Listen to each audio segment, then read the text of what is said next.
my fiancé said. "You'll never make it without my family's connections." I smiled and said, "Watch me." 6 months later, her father called begging me to save his company. What I said next changed everything. She said it during dinner at her parents' house. Just dropped it into conversation like it was a fact everyone already knew. "My name is Julian. I'm 31. I work in cybersecurity, specifically penetration testing and security architecture for mid-sized companies. I find vulnerabilities in systems before bad actors do. Help companies protect their data, build better security protocols. It's technical work, it's specialized, and I'm good at it. Been with Natasha for 3 years, engaged for 6 months. She's 29, works in marketing at her father's company, makes decent money, but more importantly, she's connected. Her father, Richard Ashford, runs a commercial real estate development firm. Big operation, $200 million in annual revenue, well known in the region. The Ashfords are what you'd call established. Country club memberships, charity galas, the kind of family where everyone knows everyone, and deals get made over golf games and cocktail parties. I didn't come from that world. My parents were both teachers, solid middle-class upbringing, worked my way through college with scholarships and part-time jobs, built my career from entry-level positions up. That dinner was supposed to be casual, just family time. Natasha's parents, her older brother Cameron who worked as CFO at their company, and us. The conversation turned to my work, and Richard asked how business was going. I told him it was good, steady client base, mostly referrals. Had just closed a contract with a regional hospital network for $180,000, 6-month security overhaul project. Cameron raised his eyebrows and said that was impressive for an independent consultant. Richard nodded and said I should consider scaling up, bringing on partners, expanding, that I had potential but needed the right connections to really grow. Natasha jumped in then and said that's what she'd been telling me. With her family's network I could land corporate clients, big contracts, real growth opportunities.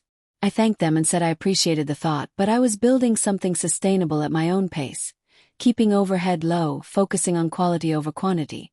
That's when Natasha said it. She said, "Julian, be realistic. You'll never make it to the next level without my family's connections. This industry is about who you know, and right now you don't know the right people." The table went quiet for a moment. Richard cleared his throat and said Natasha had a point. Nothing wrong with accepting help, that's how business works, relationships and referrals. I looked at Natasha, and she had that expression like she'd just stated an obvious truth, like she was trying to help me understand reality. I smiled and said, "Watch me." She laughed, thought I was joking. I wasn't. The drive home was tense. Natasha said I'd embarrassed her by being stubborn in front of her family, that they were trying to help, and I was acting like I didn't need anyone. I told her I didn't say I didn't need anyone. I said I didn't need her family's connections to succeed. There's a difference. She said I was being prideful and that pride doesn't pay bills. I reminded her that I was paying my bills just fine and that my business was growing steadily without anyone's help. She said steady wasn't enough and that if I wanted to marry into her family, I needed to think bigger, be more ambitious, accept the advantages that came with their network. I asked her if she believed I could succeed on my own merit. She hesitated, then said of course she did, but why make it harder than it needs to be? That hesitation told me everything.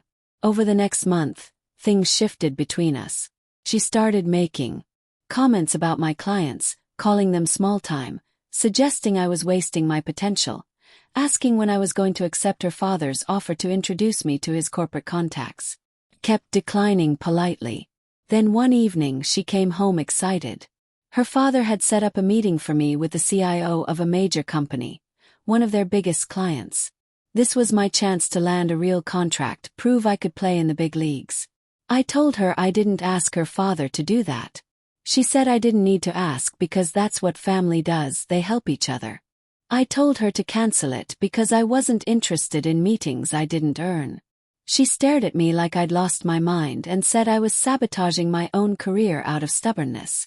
I told her I was building my career on my reputation, not her family's influence. We didn't speak much after that argument. But here's what Natasha didn't know. For the past 8 months, I'd been working on something bigger than individual contracts. I'd been developing a proprietary security platform, an AI-driven threat detection system that could monitor networks in real time, predict vulnerabilities before they were exploited, and automate response protocols. I'd been beta testing it with 3 of my existing clients, refining the algorithms, improving the interface, documenting everything. The results were exceptional, catching threats that traditional systems missed, reducing response time by 78%, cutting security incidents by 64%. I'd filed for patents on the core technology 3 months earlier, kept it quiet, didn't tell Natasha because she'd just involve her father, turn it into a family project, take credit for connections she'd make on my behalf. This was mine, built on my expertise, my work, my vision. 2 months after that dinner, I launched the platform commercially. Called it Sentinel Grid. Started with a soft launch, reached out to my existing client base, offered them early adopter pricing. Within 3 weeks, I had 6 companies signed up. Within 6 weeks, 12. Word spread fast in cybersecurity circles because the platform actually worked and solved real problems that companies were desperate to address. I didn't use a single connection from Natasha's family. Revenue in the first 2 months hit $340,000. Recurring subscription model meant predictable income. Profit margins were strong because the platform was scalable with low marginal costs once developed. I hired 2 developers to help with feature expansion and customer support. Brought on a part-time sales consultant who understood the enterprise security market. Natasha noticed I was busy, asked what was going on. I told her work was picking up. Didn't elaborate. She seemed satisfied with that answer. Month 4 after launch, revenue hit $890,000. I had 47 companies using Sentinel Grid, ranging from healthcare networks to financial firms to manufacturing companies. The platform was proving its value, and referrals were coming in faster than I could handle. I got approached by a venture capital firm that specialized in cybersecurity investments. They'd heard about Sentinel Grid through their portfolio companies and wanted to discuss funding for expansion. I took the meeting more out of curiosity than need. They offered $8 million for 25% equity, valuing my company at $32 million. I told them I'd think about it. Month 5, things accelerated. A major tech publication ran a feature on emerging cybersecurity solutions and included Sentinel Grid as one of the top 5 innovations in threat detection. The article went viral in industry circles. My website crashed from traffic, had to upgrade infrastructure immediately. Contract inquiries tripled overnight. I had to start turning away clients because I couldn't scale fast enough. I went back to the VC firm and negotiated better terms. $12 million for 20% equity, valuing the company at $60 million. They agreed and we closed the deal within 3 weeks. Natasha still didn't know any of this. She'd stopped asking about work, assumed I was still doing the same small contracts, probably thought I'd eventually cave and accept her father's help. Month 6, I got a call from an unknown number. Answered it while working from home. It was Richard Ashford, Natasha's father. His voice sounded strained, not the confident tone I was used to. He said he needed to speak with me urgently, asked if I could meet him at his office that afternoon. I asked what it was about. He hesitated, then said his company was dealing with a serious security breach. Someone had infiltrated their systems, accessed client data, financial records, proprietary project information. They'd been trying to contain it for 2 weeks, but their current security team couldn't find the source, and the breach was getting worse. He said he'd heard through industry contacts that I'd developed some kind of advanced security platform and that it was getting exceptional results. He needed help, needed it fast, and was willing to pay whatever it took. I sat there for a moment processing the irony. The man whose daughter said I'd never make it without his connections was calling me begging for help. I asked him how he heard about my platform. He said one of his business associates used it, raved about it, said if anyone could solve complex security problems, it was the company behind Sentinel Grid. He didn't know I was behind Sentinel Grid. I asked him what his budget was for this. He said $500,000 if I could fix it within 2 weeks and prevent future breaches. Money wasn't the issue, protecting his company was. I told him I'd think about it and call him back. He sounded desperate, said he really needed an answer soon because every day the breach continued put his entire company at risk. I ended the call and sat there thinking. This was the same man who'd sat at that dinner table 6 months ago and implied I needed his help to succeed. The same family that had made me feel like I wasn't good enough on my own. The same daughter who'd said I'd never make it to the next level without their connections. And now he was calling me not knowing who I was, begging for help. Before I made any decisions, I wanted to understand the full situation, so I did some research. Called a few contacts, asked around discreetly. Turned out Richard's company was in serious trouble. The breach had exposed sensitive client information, and several major clients were threatening to pull their contracts. His company stood to lose $40 million in revenue if this wasn't resolved, and there was potential legal liability for the data exposure. This wasn't just an inconvenience, this was existential threat to his business. I called him back 2 hours later and told him I'd take the job, but we needed to discuss terms first. I wanted to meet in person. He agreed immediately and asked when I could come to his office. I said tomorrow morning at 9. That evening I told Natasha we needed to talk. She was in the living room scrolling through her phone. I sat down and said I had something to tell her about work. She looked up with that expression that said this better be important. I told her I'd been building a company over the past year, developed a security platform, launched it 6 months ago, and it had grown faster than I'd anticipated. She asked why she was just hearing about this now. I told her the truth. Because I needed to prove something to myself. I needed to know I could build something significant without anyone's help, without connections or favors or family networks. I needed to do it on my own merit. She asked how it was going. I told her the company was valued at $60 million. I just closed a $12 million investment, and we had 47 enterprise clients. Her face went blank, like she couldn't process what I'd just said. She asked if I was serious. I showed her the investment documents, the client list, the revenue reports. She stared at the papers and then asked why I didn't tell her sooner, why I kept this from her. I reminded her of what she'd said at dinner 6 months ago, about how I'd never make it without her family's connections. I told her I needed to prove that wrong, not to her, but to myself. She started to say something about how she was just trying to help, how she didn't mean it that way. I stopped her and said there was more. I told her that her father called me today asking for help with a security breach, that he didn't know I was behind Sentinel Grid, and that he'd offered $500,000 to fix his company's problem. Her expression changed from shock to something else, realization maybe. She asked what I was going to do.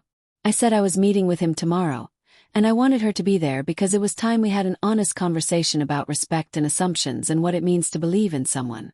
The next morning I drove to Richard's office. Natasha came with me, quiet the whole drive. We walked into his office building, took the elevator to the executive floor. His assistant showed us into the conference room where Richard and Cameron were waiting with their IT director and legal counsel. Richard saw me and looked confused, then saw Natasha and looked more confused. He asked what was going on, why Natasha was here. I sat down at the conference table and said we needed to have a conversation before we discussed any business. Richard looked at Natasha, then back at me, clearly not understanding. I told him that 6 months ago, at a family dinner, his daughter told me I'd never make it without his family's connections. He'd agreed with her, implied that my business would stay small time without access to his network. His face changed, uncomfortable recognition. I told him that comment motivated me to prove something. Not out of spite but out of necessity. I needed to know if I could succeed based solely on my skills and work, without anyone's influence. So I built a company, developed technology, launched a platform, and scaled it to 47 enterprise clients and $60 million valuation in 6 months. All without a single connection from his network. Richard sat back in his chair, processing this. I told him that yesterday, he called me desperately asking for help with a security breach, offering $500,000 to solve his problem. He didn't know he was calling me, didn't know that the platform he'd heard about was built by the person he'd dismissed as needing his help. The room was completely silent. Cameron finally spoke and asked if I was behind Sentinel Grid. I confirmed that I was and that I was also the person who could solve their security breach. But before we discussed business, I wanted to address something more important. I looked at Richard and said I didn't need his connections then, and I don't need them now. What I needed was for his family to understand that dismissing someone's potential because they don't come from the right background or have the right network is not just wrong, it's short-sighted. I told him that respect should be based on character and capability, not social circles and family ties. Richard looked uncomfortable and said he understood, that he may have underestimated me, and he apologized if he'd been dismissive. I told him I'd accept his apology, but I wanted him to understand something else. I said the world is changing, that traditional gatekeepers are losing relevance, that talent and innovation matter more than connections, and that if his business model relies on who you know rather than what you deliver, he's going to struggle going forward. Then I told him I would help with his security breach, not because he was offering $500,000, but because it was the right thing to do, and because I wanted his company to survive so he could learn this lesson properly. But my terms were different. I'd solve his breach, implement Sentinel Grid across his entire operation, train his team, and provide ongoing support for 2 years. Cost would be $750,000, paid in 3 installments. First payment up front, second after breach resolution, third after full implementation. And he'd provide a written testimonial and referral that I could use for marketing purposes. He asked why I was increasing the price. I told him because that's what the service is worth, because his company needs it, and because this isn't a favor, it's a business transaction between equals. He looked at his legal counsel, then at Cameron, then back at me. He agreed to the terms. We signed the contract that afternoon. Over the next 10 days, my team and I worked around the clock. We identified the breach source, isolated the compromised systems, removed the malware, secured all entry points, and implemented Sentinel Grid across their entire network. The breach was sophisticated, state-sponsored type of attack, and their previous security was woefully inadequate. We documented everything, provided detailed reports, trained their IT team on proper protocols. By day 12, the breach was completely resolved, all vulnerabilities patched, and their security infrastructure was stronger than it had ever been. Richard paid the second installment immediately and personally thanked me, said I'd saved his company from catastrophic damage. I told him I was glad I could help. The relationship with Natasha didn't survive this. The engagement ended about 3 weeks after that meeting in Richard's office. She said she couldn't reconcile the fact that I'd kept such a massive secret from her, that I'd deliberately excluded her from the biggest achievement of my life. I told her I excluded her because she didn't believe in me, and because she'd made it clear that my value was tied to her family's influence rather than my own merit. She said that wasn't fair, that she'd always supported me. I reminded her of the dinner conversation, the constant pressure to use her father's connections, the comments about my small-time clients. She said she was trying to help. I told her that help offered with condescension isn't help, it's control. We ended things relatively amicably, no big blowout, just a recognition that we valued different things and had different ideas about partnership and respect. She moved out 2 weeks later. That was 8 months ago. Sentinel Grid now has 134 enterprise clients across North America. Revenue is running at $4.8 million annually, and we're expanding into Europe next quarter. I've hired 12 full-time employees, opened a proper office, and I'm currently in talks with 2 potential acquisition offers, one for $95 million, another for $110 million. I haven't decided if I want to sell yet because I'm enjoying building something that's mine. Richard's company recovered from the breach and actually grew because the security implementation gave them a competitive advantage. He sends me referrals regularly now and wrote a detailed testimonial that's featured prominently on our website. Cameron reached out a few months ago and asked if I'd consult on their company's digital transformation strategy. We've worked together on several projects since then, and he's become a legitimate professional contact, based on mutual respect and capability rather than family obligation. Natasha and I haven't spoken since the breakup. I heard through mutual friends that she's dating someone new, another guy from an established family, works in private equity. I hope she's happy. I've been seeing someone for the past 3 months. Her name is Deanna. She's a veterinarian, runs her own practice, built it from nothing. She understands what it means to create something through hard work and determination. When I told her about Sentinel Grid and how it started, she didn't ask about valuations or revenue. She asked what problem I was trying to solve and why it mattered to me. That's the difference. That's what partnership should look like. If you're enjoying this story, make sure to hit that subscribe button and turn on notifications so you never miss another video. And if this resonated with you, drop a like to help others find this story. Let me know in the comments if you've ever had someone doubt you and then had to prove them wrong. Last month, I was invited to speak at a cybersecurity conference, one of the major industry events. They wanted me to talk about building Sentinel Grid, the technical innovations, but also the business journey. I accepted the invitation. The keynote was scheduled for an afternoon session, about 800 people in attendance, mostly CIOs, CTOs, security professionals, industry leaders. I walked onto that stage and looked out at the audience, and in the third row, I saw Richard Ashford sitting there with Cameron next to him. We'd maintained a professional relationship, but I didn't know he was coming to this conference. I gave my presentation, talked about the technology, the market gap we'd identified, the challenges of scaling fast, the importance of building on genuine value rather than hype or connections. Toward the end, I told the story, not mentioning names, but talking about the dinner conversation where someone close to me said I'd never make it without their family's connections, and how that became the catalyst for proving what was possible through merit alone. I said that moment taught me something crucial. External validation is nice, but it's not necessary. Belief from others is helpful, but it's not essential.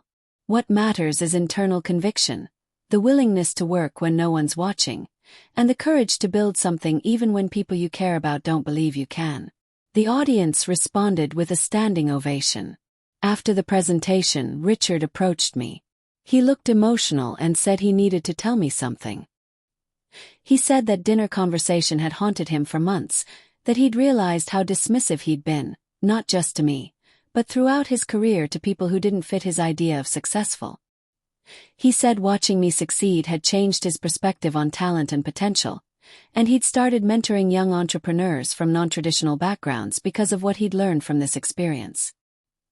He said I'd taught him more than I'd ever know. I told him I appreciated that and that growth like that takes humility, and I respected him for it. Cameron shook my hand and said I'd earned everything I'd built, and he was glad to know me. That night, I thought about that dinner 6 months ago, about Natasha's comment, about the assumption that I needed their connections to succeed. I thought about the path I'd taken, the late nights building the platform, the uncertainty, the moments of doubt, the satisfaction of seeing it work.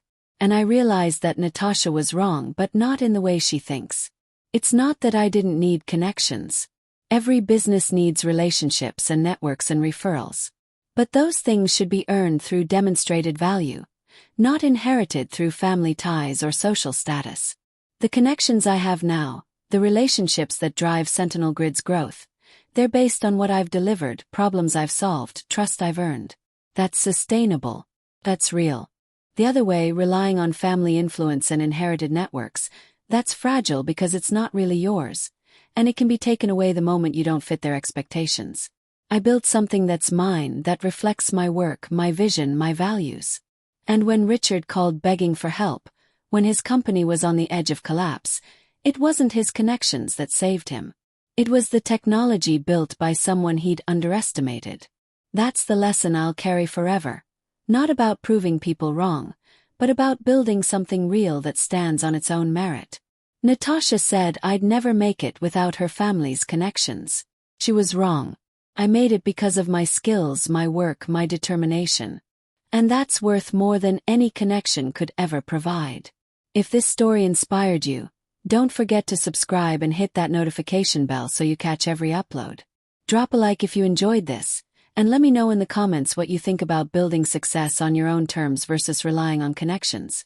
I read every comment, and your stories motivate me to keep creating content like this. Thanks for watching, and I'll see you in the next one.